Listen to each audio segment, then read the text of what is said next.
దసరా తర్వాత సర్పంచ్ ఎన్నికలు ఈ లోపు ఓటర్ల తుది జాబితా ఫైనల్ రిజర్వేషన్లను సైతం కొలిక్కి బీసీ రిజర్వేషన్ల పెంపుపైన సమాలోచనలు ప్లాన్ ఏ బి రెడీ చేస్తున్న ఆఫీసర్లు ఆలస్యమైతే కేంద్రం నుంచి వచ్చే నిధులు కట్టు నోటిఫికేషన్ ఇచ్చిన 10 రోజులలోనే పూర్తి చేయాలి సర్కార్ ఆలోచన స్థానిక సమరానికి ఎస్ఈ సన్నాహాలు వచ్చే 6న డ్రాఫ్ట్ ఓవర్ లిస్టు విడుదల వార్డులు పంచాయతీల వారీగా ఏది ప్రదర్శన 7-13 తేదీల మధ్య అభ్యంతరాల స్వీకరణ 9-10 తేదీలలో పార్టీ ప్రతినిధులతో మీటింగులు ఇక సెప్టెంబర్ 21న తుది ఓటర్ల జాబితా రెడీ 29న కలెక్టర్లతో మీటింగ్లో వీడియో కాన్ఫరెన్స్ ఇక రాష్ట్రంలో దసరా తర్వాత సర్పంచ్ ఎన్నికలు నిర్వహించే అవకాశం ఉంది నోటిఫికేషన్ జారీ చేసిన 10 రోజులలో ఎన్నికల ప్రక్రియ పూర్తి చేయాలని ప్రభుత్వం భావిస్తున్నది అంతలోపు ఓటర్ల తుది జాబితా రిజర్వేషన్ల ప్రక్రియను పూర్తి చేయడంపై ఫోకస్ పెట్టింది బీసీ రిజర్వేషన్ల పెంపుపైన సమాలోచనలు చేస్తున్నది దీనిపై అధికారులు ప్లాన్ ఏ బి రెడీ చేస్తున్నట్లుగా తెలుస్తుంది దసరా తర్వాత సర్పంచ్ ఎన్నికలు ఉంటాయి కదా పొట్టు ఓడగొట్టురు కాంగ్రెస్ పార్టీని ఒక్క సర్పంచ్ పీఠం కూడా రావద్దు కాంగ్రెస్ పార్టీకి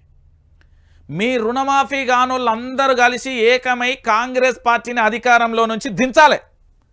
గ్రామీణ స్థాయిలో అసలు ఒక్క సీటు కూడా ఇయ్యకురి వీళ్ళకు బాగా జాగ్రత్తగా జరిగి మీరు ఇచ్చిన అన్ని లంగాంశాలు రాయన మొత్తం బయటపడింది ఈ 8 నెలల పాలన మీ పరిపాలన మొత్తం బయటపడ్డది ఇక మీ సంగతి తెలిసింది అనే కోణంలో మొత్తం పూర్తి స్థాయిలో కూడా చెప్పురి లేకపోతే ఆగమైపోతుంది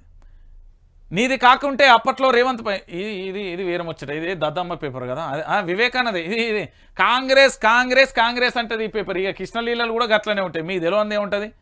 ఈ రెండు కూడా గట్లనే పనిచేస్తాయండి అంతే ఉంటుంది ఇక దాంతో పాటుగా మరో అంశాన్ని కూడా చూద్దాం